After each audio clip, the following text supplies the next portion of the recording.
तेजस्विनी, कब निकलना है यहाँ से? मैंने सुपरवाइजर साहब से बात कर ली है, यहाँ से डबल पैसे मिलेंगे। सच? सच। मुझे 1 हफ्ते का वक्त दो जगदीश, वो बच्चों को समझाना होगा। जो भी करना है बस जल्दी करो।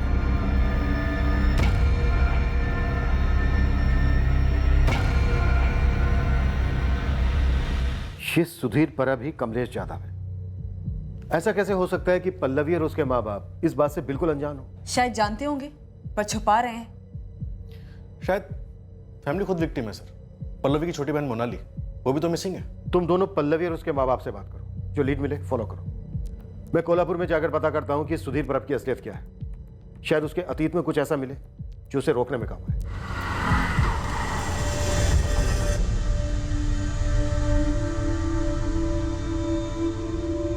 इंस्पेक्टर मिलन, मैं इस बात से वाकिफ हूँ, लेकिन मुझे ज्यादा फिक्र है उसके अगले शिकार की।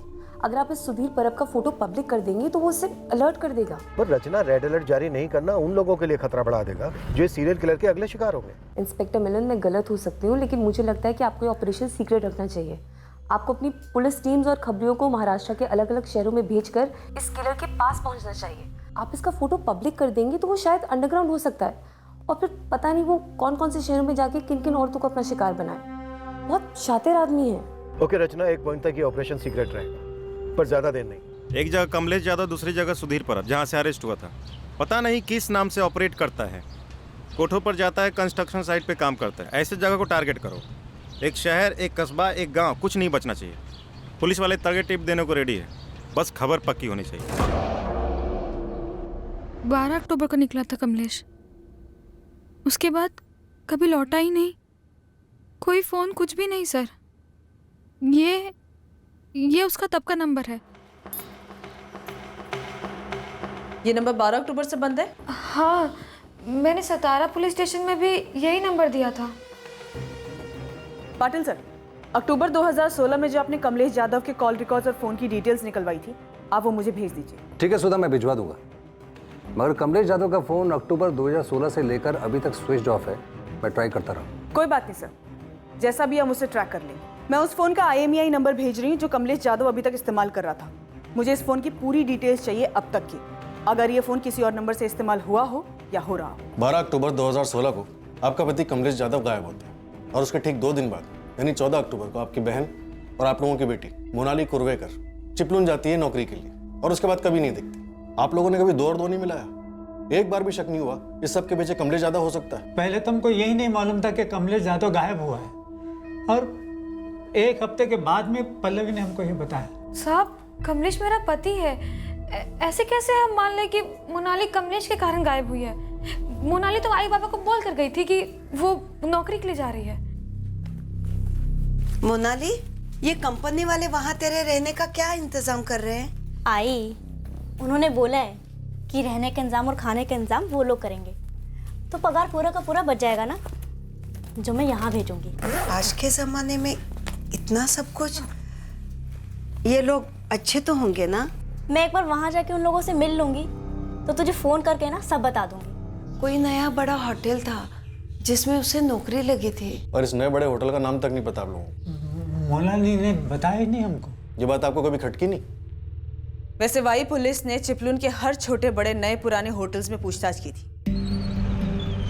किसी भी होटल में किसी ने भी मोनाली कुर्वेकर का नाम तक नहीं सुना था। मोनाली पहले भी पंचगनी और महाबलेश्वर के होटल में नौकरी कर चुकी थी, इसलिए उस पर शक करने का हमको कोई कारण मिला ही नहीं। पल्लवी, क्या तुम्हारे पास भी अपने पति कमलेश यादव पर शक करने का कोई कारण नहीं था? उसके अतीत के बारे में कितना जानती हो तुम? कमलेश मुझे 2014 में मिला था। वो हम कामगारों का सुपरवाइजर हुआ करता था। सब उसे बहुत पसंद करते थे, मैं भी पसंद करती थी। ये मास्क पहनने से कम धूल फेफड़ों में जाएगी। ऐसे समझ में आया? इससे तबीयत कम बिगड़ेगी और नुकसान भी कम होगा।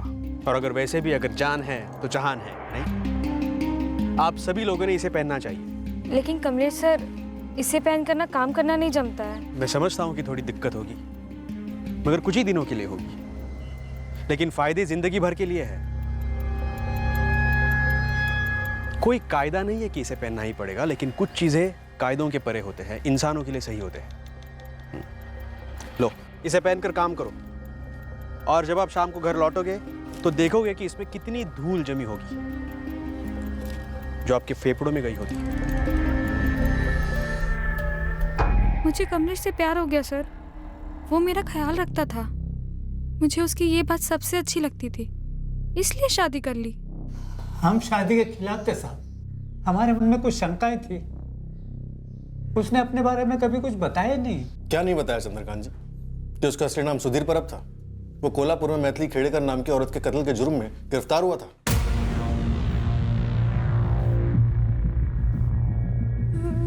मैं किसी मैथिली के बारे में नहीं जानती। मुझे शक था कि कमलेश की जिंदगी में कोई मधु है। हर बारी उसे अलग अलग कपड़े में देखना उसे पसंद है, उसे मधु मधु करके बुलाता था। तो इस मधु की बात को लेकर तुमने क्या किया पल्लवी? कभी मधु के बारे में कुछ जानने की कोशिश की? कभी कमलेश से कुछ पूछा? हाँ, कमलेश, तुमने आज फिर मुझे मधु कहकर पुकारा। अच्छा, मधु? हाँ, तुमने पुकारा। मधु, हो गया मेरा, निकल रहा हूं मैं। पता नहीं क्यों, बस निकल गया होगा। लेकिन कमलेश, ये पहली बार नहीं हुआ है। इससे पहले भी तुमने मुझे मधु कहकर पुकारा है। कौन है ये मधु? अरे मुझे क्या पता रहे, इतने अलग अलग लोगों से मिलता रहता हूं मैं, अलग अलग साइट्स पे। निकल गया होगा गलती से, इंसान हूं मैं, जुबान फिसलती है कभी कभी। चल निकलता हूं। मुझे शक हो गया था कि कमलेश का किसी मधु के साथ चक्कर चल रहा है। मुझे लगा साइट पर कोई होगी ये मधु। मैंने अपने तरीके से साइट पे पता किया था, वहां कोई मधु नहीं थी। जब पल्लवी उस कमलेश को हमसे मिलाने लाई थी, हमने उसके माँ बाप के बारे में, उसके परिवार के बारे में पूछा। ठीक है, बचपन में तुम्हारे माँ बाप गुजर गए, लेकिन कमलेश, तुम्हारा कोई गांव तो होगा ना? किसी न किसी गांव में, कस्बे में कोई ना कोई रिश्तेदार तो हो गए। अगर होगा भी तो मुझे कुछ याद नहीं है। इतने साल अकेला रहा हूँ, कुछ याद ही नहीं है बचपन के बारे में। लेकिन मेरे बाबा ने मेरे लिए काफ़ी कुछ छोड़ रखा था, उसी से मैंने अपनी इंजीनियरिंग कंप्लीट की। सब खुद किया मैंने। हाँ, कुछ रिश्तेदार थे ज़रूर, लेकिन उनका रिश्ता सिर्फ पैसों से था। लेकिन मैंने किसी को भी अपने करीब नहीं आने दिया। तो तुम्हारे बाबा क्या करते थे? बिल्डर थे। काफ़ी कुछ ज़मीनें छोड़ी है मेरे लिए, पुणे में, मुंबई में। ज़मीनें हैं पुणे में, मुंबई में, इंजीनियरिंग पढ़े हो, और इस सब के बावजूद कामगारों के सुपरवाइजर बने। हाँ, क्योंकि बाबा ने जो छोड़ा है वो कहीं भागा तो नहीं जा रहा है। और वैसे भी मुझे लोगों के साथ काम करना बहुत अच्छा लगता है, उनके बीच रहकर काम करना बहुत अच्छा लगता है मुझे। पल्लवी बेटा, मैं घुमा के बात नहीं करूंगा, सीधे बोलूंगा। कमलेश ये आदमी मुझे टेढ़ा लग रहा है। वो कोई टेढ़े वेढ़े आदमी नहीं है, उन्हें वाकई लोग पसंद करते हैं। आप ना कभी साइट पर आके देखो, कमलेश की लोग बहुत इज्जत करते हैं। आई, उन्हें लोग सच्ची प्यार करते हैं क्योंकि वो दिल से लोगों की मदद करते हैं। ये सब बातें अपनी जगह पल्लवी, लेकिन जो आदमी अपने खानदान का नाम तक नहीं लेता, कहता है कि रिश्तेदारों को दूर कर दिया, ये क्या बात हुई? सबसे बैर तो नहीं हो सकता, जबकि वो कहता है कि उसे लोग पसंद है। आप लोगों ने उसे सही तरीके से नहीं देखा है। मैंने देखा है बाबा। हमने जिंदगी देखी है बेटा पल्लवी। मैं इस शादी को अपनी रजामंदी नहीं दे सकता।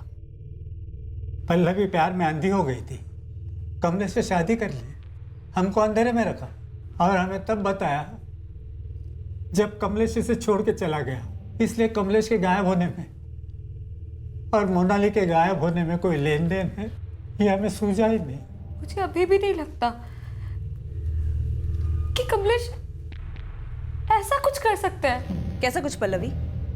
क्या यकीन नहीं होता है कि तुम्हारा पति कमलेश मोनाली को भगा के ले गया है? वो तो हम भी नहीं कह रहे हैं, क्योंकि वो अभी साबित नहीं हुआ है। लेकिन कोल्हापुर में जो मर्डर हुआ है वो तुम्हारे पति कमलेश ने खुद कबूल किया है। तुम्हारा पति कमलेश दरअसल खूनी सुधीर परब है, जो कि शायद ये भी उसका असली नाम ना हो, और जो खून उसने किया है शायद वो खून भी उसका पहला खून ना हो। पल्लवी जाधव से हम सिर्फ ये जान पाए कि उसे और उसके परिवार को किस तरह कमलेश जाधव और सुधीर परब ने दगा दिया था। उसके सीरियल किलर होने की तरफ कोई इशारा नहीं मिल रहा था, पर कोल्हापुर से हमें इस केस के लिए एक मजबूत ठोस लीड मिलने वाली थी। पर क्या यह लीड हमें इस सीरियल किलर तक पहुंचाएगी, यह देखना बाकी है। सुधीर परब पुलिस कस्टडी से भाग गया था, पर कैसे रमेश? हमारी तरफ से लापरवाही हुई थी सर। 19 जून 2013 को कोल्हापुर के पास जंगलों में मैथिली खेड़ेकर की लाश मिली थी हमें।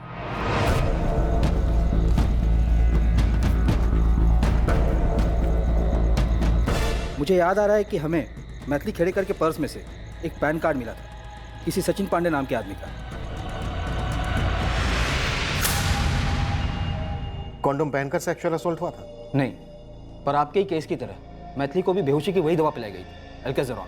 मडगांव के केस में भी वही ड्रग्स इस्तेमाल हुई रमेश, और ना जाने कितने केसेस में ऐसा हुआ होगा। जिसका पैन कार्ड मिला था मैथिली के पर्स में, उस सचिन पांडे का क्या कहना था? इससे पहले कि हम सचिन से बात करने उत्तर प्रदेश जाते लाश की पहचान हो चुकी थी। हमें पता चल गया था कि लाश मैथिली खेड़ेकर की है। कैसे? मैथिली पास ही कंस्ट्रक्शन साइट पर कामगार थी, सुधीर परब के साथ रहने लगी थी। ये तो मैथिली है, हमारे साइट की कामगार थी। किसी से भी पूछ लीजिए, सब लोग यही कहेंगे कि मैथिली का और लेबर सुपरवाइजर सुधीर परब का चक्कर चल रहा था। ये उसके साथ उसके घर पे रहने लगी थी। कब से? यही कोई 4-6 महीने से। ये लेबर सुपरवाइजर सुधीर परब कहाँ है? 4-5 दिन पहले नौकरी छोड़कर चला गया। उसका कोई पता नंबर कहीं लिखा है? हाँ जी बिल्कुल है ना, 2 मिनट दीजिए। मतलब सुधीर परब आसानी से हाथ लग गया? हाँ, पर अब मुझे लग रहा है कि शायद उस दौरान सुधीर ने कत्ल करना शुरू नहीं किया था। शायद मैथिली उसकी पहली शिकार थी। पर उसने सचिन पांडे का पैन कार्ड तो छोड़ा था पीछे, इन्वेस्टिगेशन को भटकाने। पर उस तक जाने की बजाय सीधे सुधीर परब को उसके घर से उठाने निकल पड़े रत्नागिरी। कत्ल के बाद सुधीर अपने घर में छुपा बैठा था।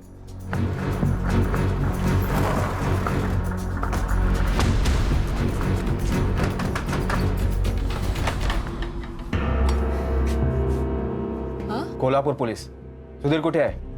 अंदर है वो। क्या बात है साहब? बुलाओ उसको। सुधीर, काय गं?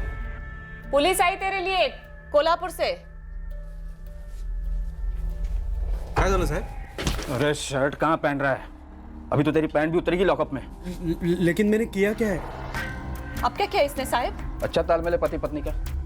पति पूछता है क्या किया, और पत्नी बोलती है अब क्या किया। क्यों चला रे? मत मारो साहब, मत मारो, मत मारो। मैं बोलता हूँ। बोलेगा? बोलूंगा। उठाओ इसे।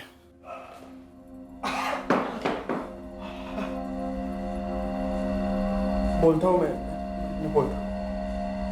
मैंने मैथिली को मारा। पहले पूरी कहानी बकेगा तू, फिर सोचेंगे मारे या ना मारे। पक गया था सर मैं।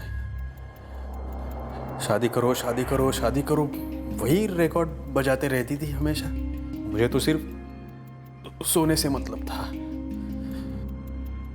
इतना ऊब गया मैं कि खलास कर दिया उसको।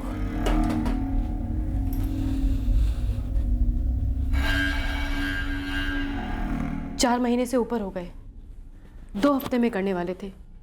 बोलो कब करोगे शादी?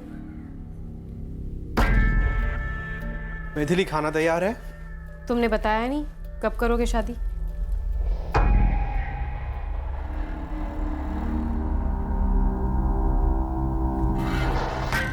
पहले ये बताओ शादी कब करेंगे हम? हाथ भी नहीं लगाने देती थी मुझे। शादी करो वही रिकॉर्ड बजाते रहती थी। फिर एक दिन मैं बोला उसे, रुक आज ही करते हैं शादी। लेके गया मैं उसे तब जंगल में। हाँ,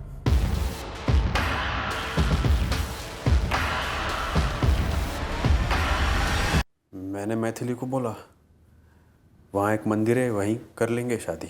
और फिर उसे अल्केज़ोरान पिला दिया, बेहोश कर दिया। मुझे शादी नहीं करनी थी उससे। इस दवा के बारे में कैसे पता चला तुझे? मेरी आई बीमार रहती थी, डॉक्टर ने बोला था ये दवा पिलाओ, दर्द कम होगा, नींद भी अच्छी लगेगी। तो मैथिली को भी दे दी मैंने ये।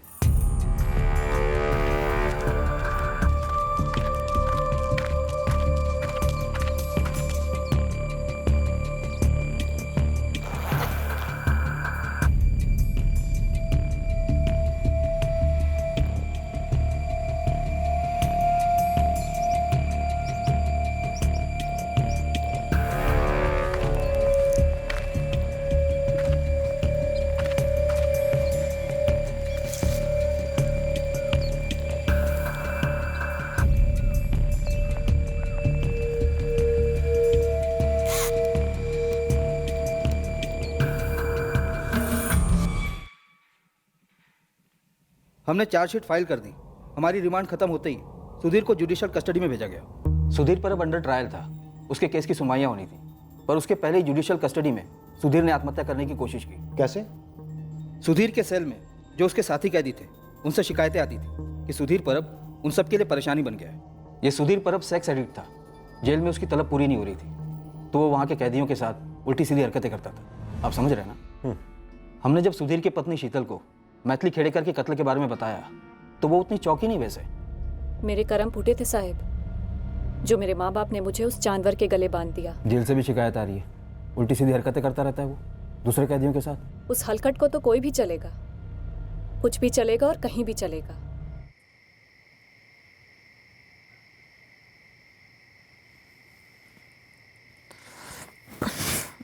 अभी नहीं सुधीर, दर्द होता है मुझे बच्चा आने के बाद।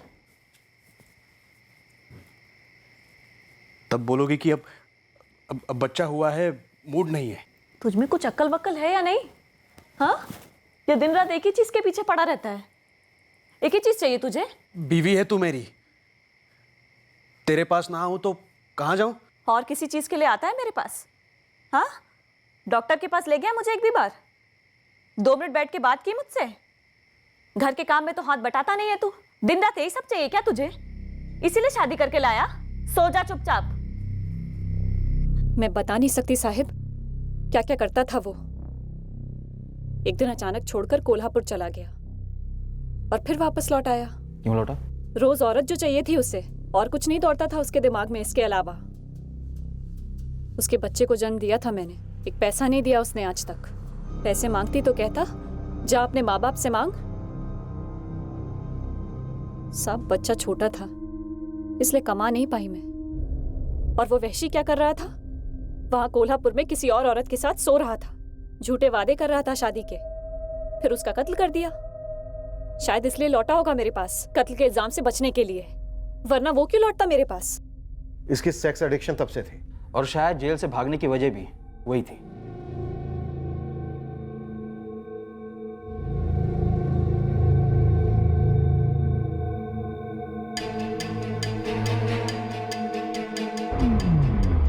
पर उसका मकसद खुदकुशी बिल्कुल नहीं था, यह हमें बाद में समझ में आया। हॉस्पिटल में पहले 2 दिन चुपचाप पड़ा रहा। तीसरी रात को हमारे कांस्टेबल कांबले को चकमा दे गया।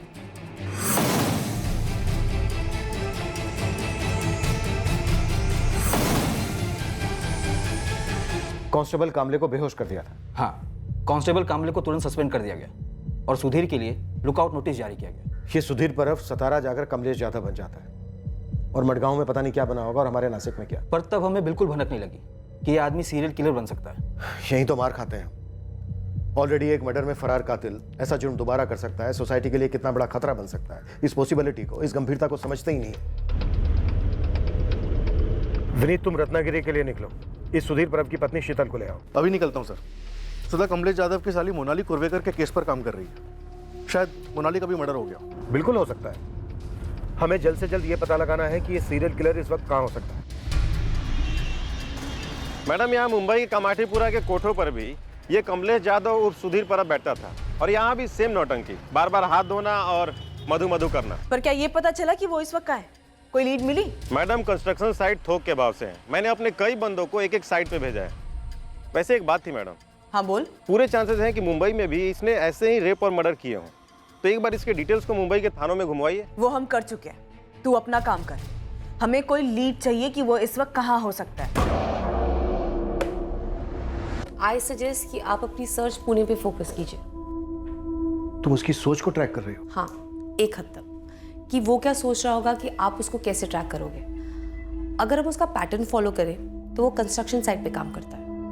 वो जानता है कि शायद आप उसको ढूंढ रहे हो, तो इसीलिए नासिक में मर्डर के बाद वो नासिक तो नहीं जाएगा, ना ही वो कोल्हापुर, सतारा या फिर गोवा जाएगा। चिपळूण तो वो बिल्कुल नहीं जाएगा।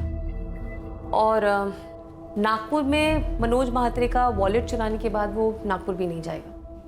पुणे, यहाँ पर कंस्ट्रक्शन फुल स्विंग में है, इसलिए चांसेस है कि वो पुणे जा सकते। गुरु खबरी को पुणे भेजो, उससे कहो कि वो वहां की अपनी टीम से कांटेक्ट करें। पुणे की क्राइम ब्रांच यूनिट 3 के अनुज भोसले से बात करो। पुणे की हर कंस्ट्रक्शन साइट स्कैन करो, पर चुपचाप। Okay sir.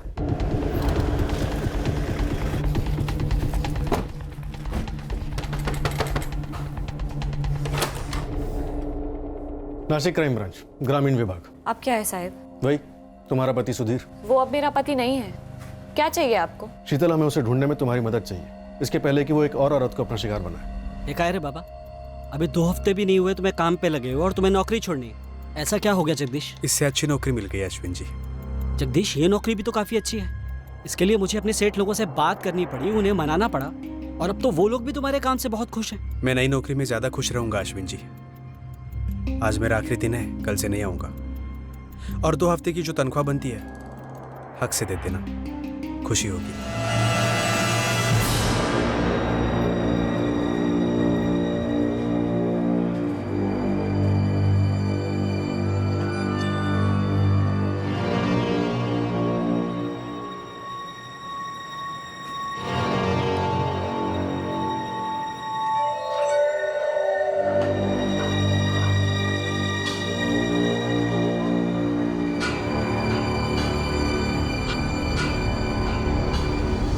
इसे तो तुम जानती हो, कोल्हापुर में इसकी लाश मिली थी 2013 में।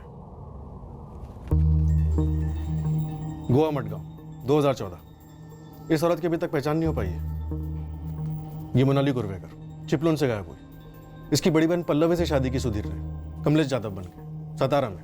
पहले वो गायब हुआ, उसके 2 दिन के बाद मोनाली गायब हुई। हमें शक है सुधीर ने उसके साथ कुछ किया होगा, लेकिन हमारे पास कोई ठोस सबूत नहीं है। मैं सुधीर को कभी पहचान नहीं पाई साहब। उस लीचड़ आदमी के साथ मेरा सिर्फ इतना ताल्लुक था कि मैं बदकिस्मती से उसकी पत्नी थी, और यही मेरी सबसे बड़ी गलती थी।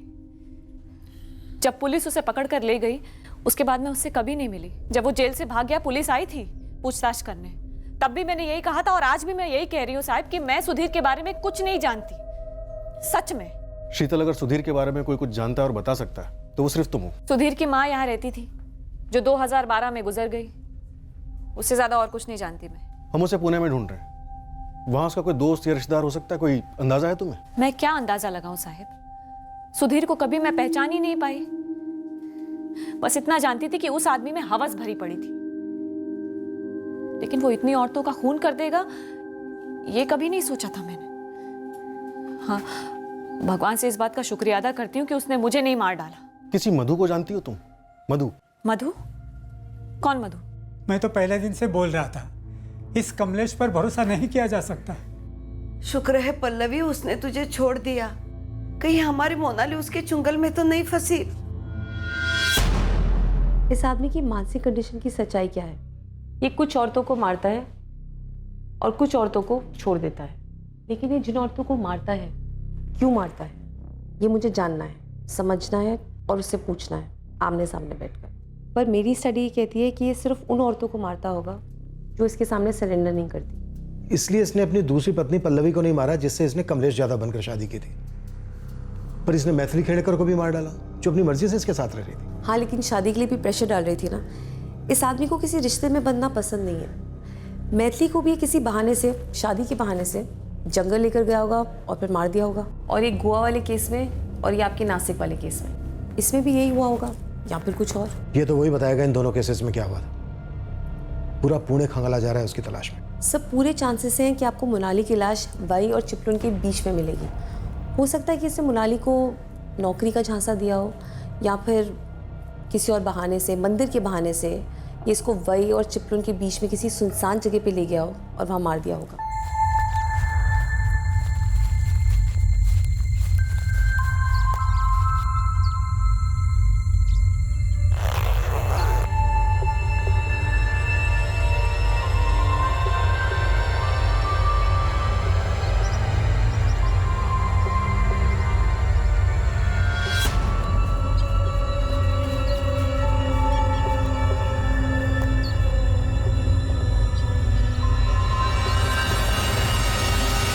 उसके अब तक के सारे मर्डर्स में एक सिर्फ मैथिली है जिसको उसने मारने से पहले सेक्सुअली असॉल्ट नहीं किया। और मैथिली को मारने का रीज़न ये था कि वो उसके साथ किसी बंधन में बंधना नहीं चाहता था। वो कोई इमोशनल रिलेशन नहीं चाहता। एक बार उसकी फिजिकल नीड पूरी हो जाती है, उसके बाद वो औरत उसके लिए मायने खो देती है। वो औरत कुछ ऐसे एक जीतने वाली चीज़ समझता है और एक बार जीत हासिल हो गई उसके बाद वो आगे बढ़ना पसंद करता है, जैसे कि पल्लवी के साथ हुआ। पल्लवी उसको बहुत आसानी से मिल गई, लेकिन हो सकता है कि पल्लवी की बहन मोनाली, वो शायद उसके लिए एक चैलेंज हो, एक चुनौती। तो पल्लवी और उसके परिवार को कभी पता ही नहीं लगा होगा कि सुधीर उर्फ कमलेश उनकी बेटी मोनाली पर घात लगाए हुए था।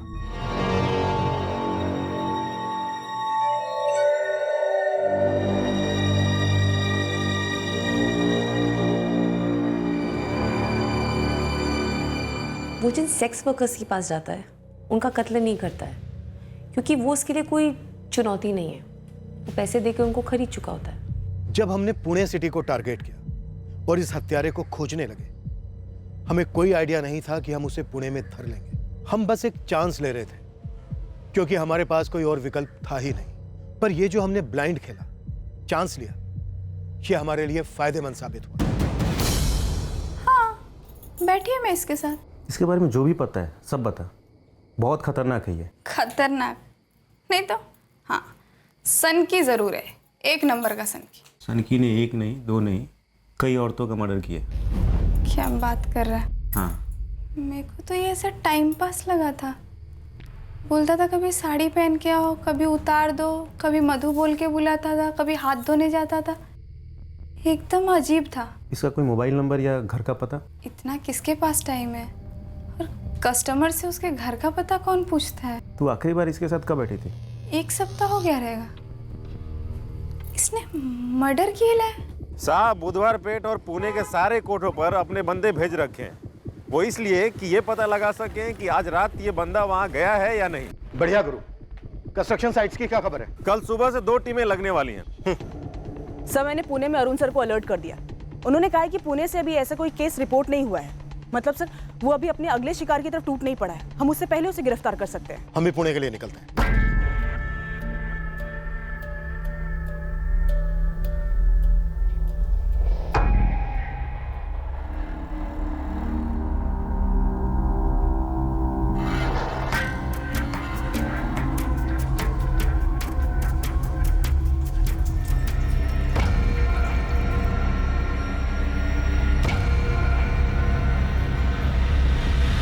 राजू, दीपक, आज ही आजूबा को तकलीफ मत देना।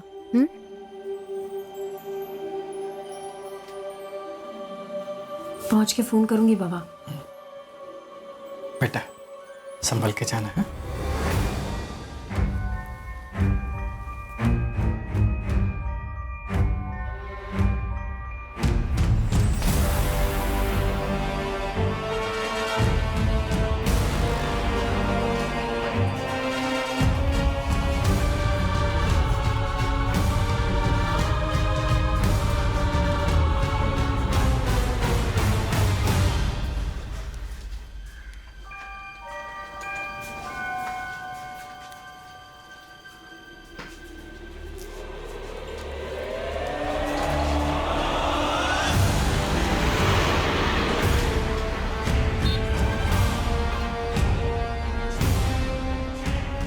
आगे ना एक मंदिर है, मेरा कब से मन कर रहा है वहां जाने का।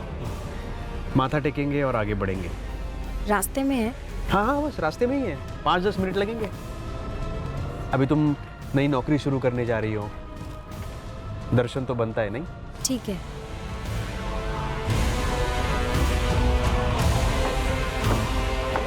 The number you have called is currently switched off. भाई, ये आदमी जगदीश माने के नाम पर यहाँ लेबर सुपरवाइजर के तौर पे काम करता था। परसों ही नौकरी छोड़ी है इसने, और उसका फोन भी स्विच ऑफ आ रहा है। क्या हुआ? किया क्या जगदीश ने? बहुत बड़ा कांड किया, सनकी है बंदा। मुझे भी लगा था ऐसा। यहाँ कहाँ रहता था? चकभूषण टेकरी के पास घर है इसका। चल चल चल चल। रुक रुक रुक रुक। भाऊ, ये बंदा परसों काम छोड़ कर गया। इसके साथ कोई औरत भी काम छोड़ी क्या? हाँ, एक औरत थी जो पिछले 8 महीने से यहाँ काम कर रही थी। कल ही अपना हिसाब करके निकल गई। नाम नंबर? तेजस्विनी महाडिक। नंबर मेरे रजिस्टर में है।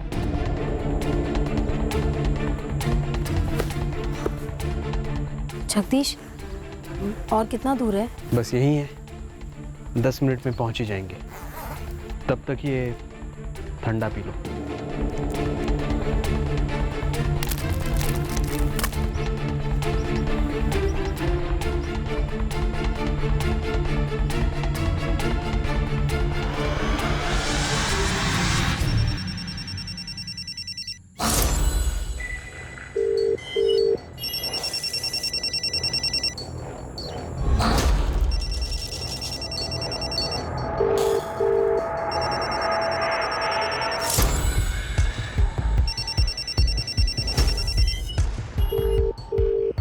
लाओ मैं देखता हूँ। ये अचानक इतनी नींद क्यों आ रही है? धूप की वजह से आ रही होगी। तेजस्विनी फोन नहीं उठा रही है। उसके घर का एड्रेस भी है मेरे पास। जल्दी तो जल्दी। अब इस तेजस्विनी का फोन स्विच ऑफ है। हाँ सर, मैं तेजस्विनी के घर ही जा रहा हूँ और 2 बंदे को खूनी के घर भेजा है। हम आधे घंटे में पुणे पहुंच रहे हैं। तुम जल्द से जल्द तेजस्विनी के घर पहुंचो। तुरंत मुझसे कांटेक्ट करो। तेजस्विनी यही रहती है? हाँ, क्यों? बुलाइए जरा। वो घर पर नहीं है। वो आज सुबह सोलापुर काम के लिए गई है। इसके साथ गई? नहीं, हम तो नहीं जानते इसको। हाँ, तेजस्विनी कह रही थी उसका कोई सुपरवाइजर है जगदीश माने करके, उसने एक अच्छी नौकरी दिलवाई है उसे। तेजस्विनी का और भी कोई नंबर जो अभी है, उसके अलावा कोई नंबर? नहीं, उसका एक ही नंबर है। पर आप लोग हो कौन और तेजस्विनी के बारे में इतना पूछ रहे हो? मेरी बेटी ठीक तो है ना? माँ जी, आपकी बेटी खतरे में हो सकती है। उसकी अगर कोई भी फोटो है तो जल्दी दीजिए, तुरंत। खतरे में? किस खतरे में है मेरी बेटी? सर, देर हो गई। सन की तेजस्विनी को लेकर सोलापुर निकल गया। कैसे निकली? तेजस्विनी की माँ बता रही थी बस से।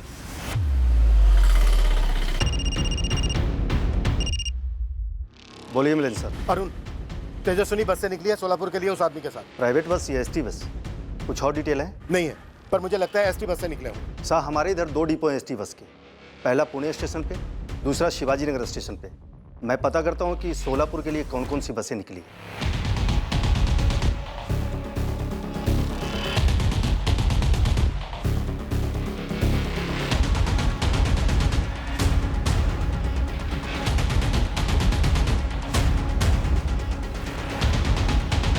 इस वक्त हमारा मुकाबला समय से था और हम काफी पीछे चल रहे थे।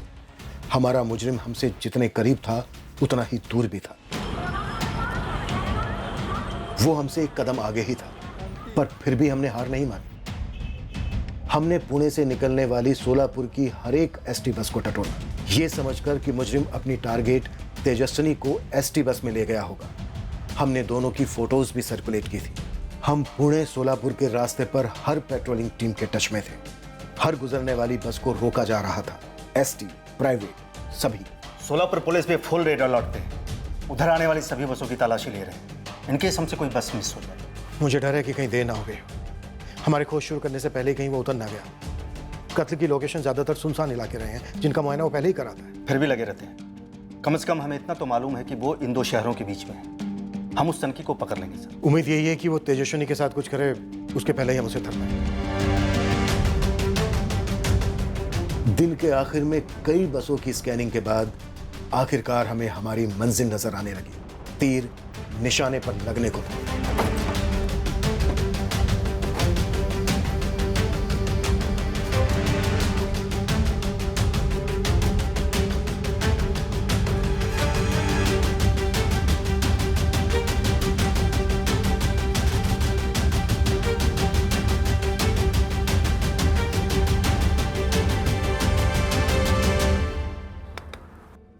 चल उधर नीचे।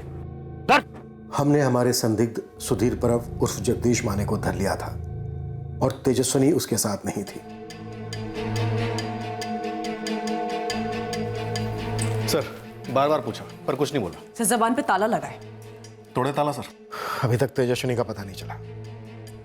अभी नहीं। इंस्पेक्टर, मैं सजेस्ट करूंगी कि आप सुधीर पर 3rd डिग्री इस्तेमाल ना करें। इतने मर्डर किए उसने, उसके दिमाग में पता नहीं क्या कुछ चल रहा होगा और हो सकता है कि अगर आप उस पर 3rd डिग्री इस्तेमाल करेंगे तो वो एकदम खामोश हो जाए। हमने उसकी दोनों पत्नियों को भी बुलाया, शीतल और पल्लवी। वो उन्हें भी कोई रिस्पॉन्स नहीं दे रहा है। शायद वो इससे रिस्पॉन्ड नहीं करेगा। इंस्पेक्टर, आप मेरे वहाँ आने तक का वेट कर सकते हैं, मैं उससे बात करूँगी। ओके, लेकिन जल्दी आना।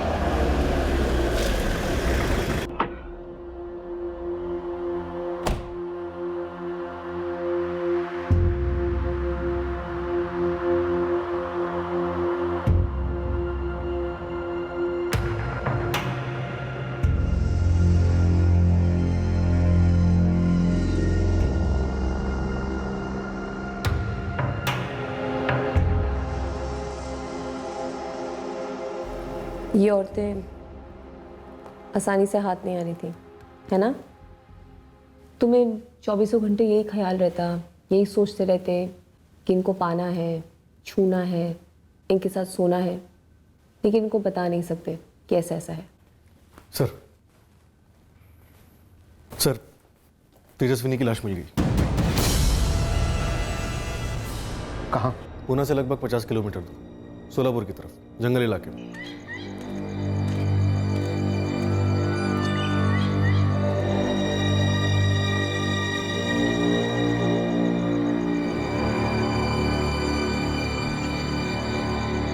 बिल्कुल उसी कंडीशन में मिली है लाश, और तेजस्विनी के पर्स से मुंबई के किसी हरीश जागीरदार के नाम का ड्राइविंग लाइसेंस भी मिला है, मुंबई आरटीओ से इशू किया हुआ।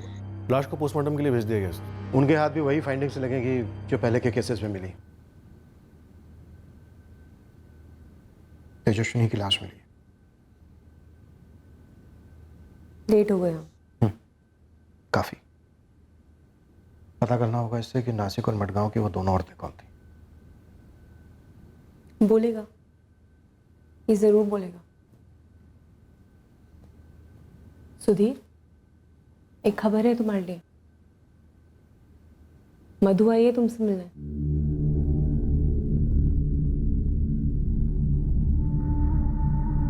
जिस तरह तुम इतने समय से उससे मिलने के लिए पागल रहे हो ना, वो भी तुमसे मिलने के लिए बेताब है। आखिरकार हमने उसे कांटेक्ट कर लिया। मिलोगी नहीं उससे? कहाँ है मधु? बाहर खड़ी है। बुलाऊं अंदर? जरूर बुलाऊंगी, लेकिन उससे पहले मेरी मदद कर दो। इन दो औरतों के नाम और पता बता दो। तुम इन दोनों औरतों को मधु मान बैठे थे ना? ये संगीता है, संगीता आचरेकर। कहाँ काम करती थी? मडगांव के आसपास? नहीं, बेलगांव से थी।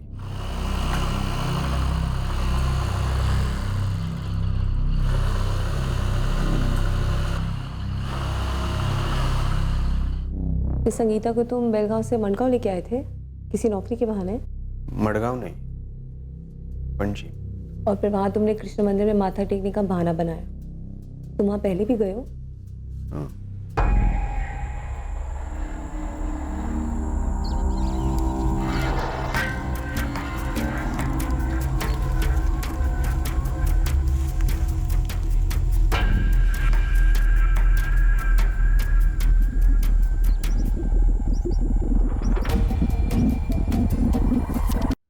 और ये कौन है?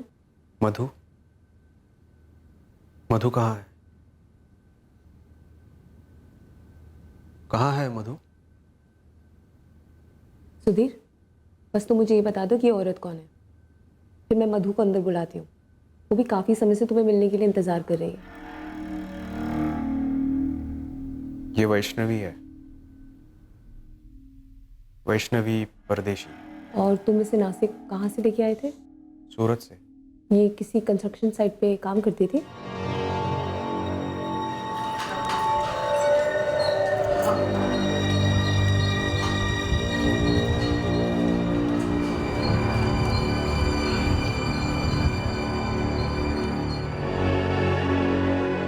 अब मधु को यहाँ बुलाओ।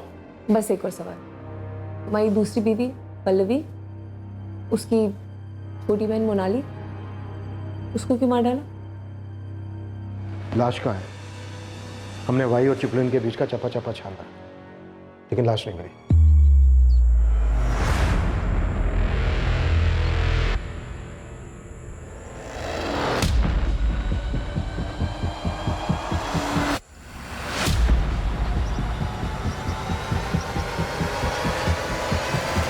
मोनाली मानी कैसे? पंचगनी में उसे सिर्फ 5,000 मिल रहे थे। मैं बोला चिपलुन में 12,000 मिलेंगे, रहने खाने का अलग से। कहाँ मारा उसे? महाड़ के पास। तुम उन जगहों को पहले वीडियो में उतारते थे, वीडियो रिकॉर्डिंग करते थे। कारण क्या था उन्हें मारने का? क्या दुश्मनी थी उन औरतों के साथ? मधु कहाँ है? क्या तुम इन औरतों को पहले अप्रोच करते थे और ये तुम्हारे साथ सोने से मना कर देती थी, इसलिए तुम इनकी ड्रिंक में बेहोशी की दवाई मिलाते थे, कॉन्डोम यूज़ करते थे और इनके साथ सेक्स करते थे और फिर इनका कत्ल कर देते थे?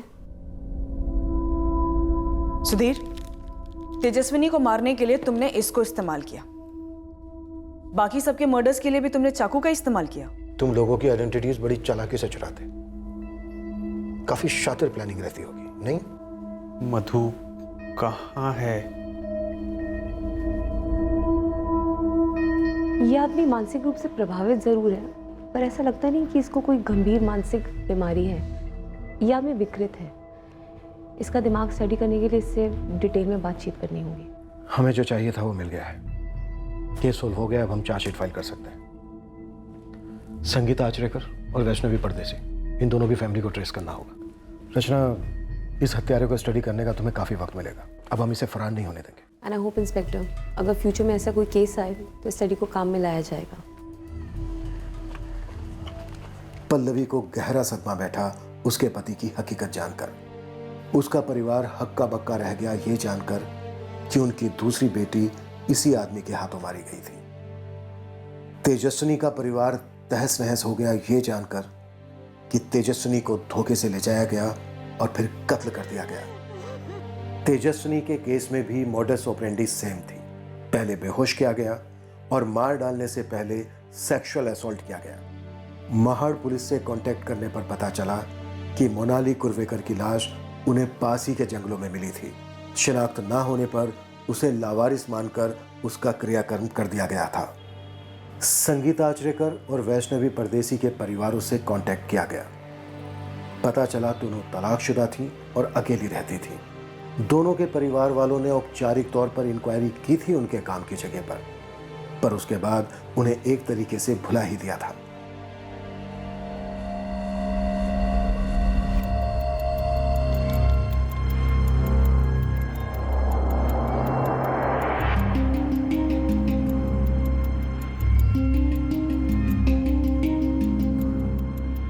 सुधीर, मधु कौन है?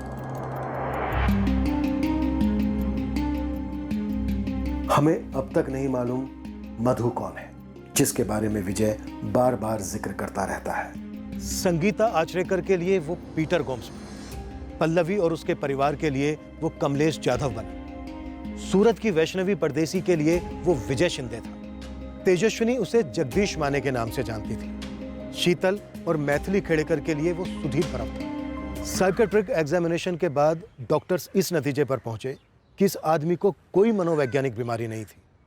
ये मानसिक रूप से काफी सक्षम था अपने गुनाहों को प्लान कर अंजाम देने के लिए।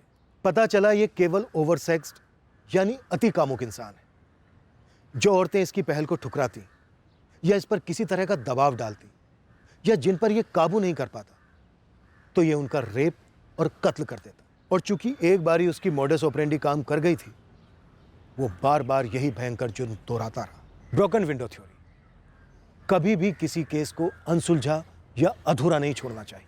सुधीर परब का हॉस्पिटल से फरार होना छोटी बात नहीं थी। उसका इस कदर पीछा होना चाहिए था कि वो अपने अगले शिकार संगीता आचरेकर तक पहुंचने से पहले ही गिरफ्तार होता। संगीता का केस अनसुलझा रहा, मोनाली का केस अनसुलझा रहा, कमलेश जाधव का गायब होना भी पूरे जोश के साथ इन्वेस्टिगेट किया जाना चाहिए था। शायद वैष्णवी परदेसी का केस होता ही नहीं, तेजस्विनी का केस तो होना ही नहीं चाहिए था। अब हम पूरी ताकत से लड़ेंगे सुधीर परब को कड़ी से कड़ी सजा दिलवाने के लिए। फिर मिलेंगे अगले हफ्ते क्राइम पेट्रोल सतर्क में। जय हिंद।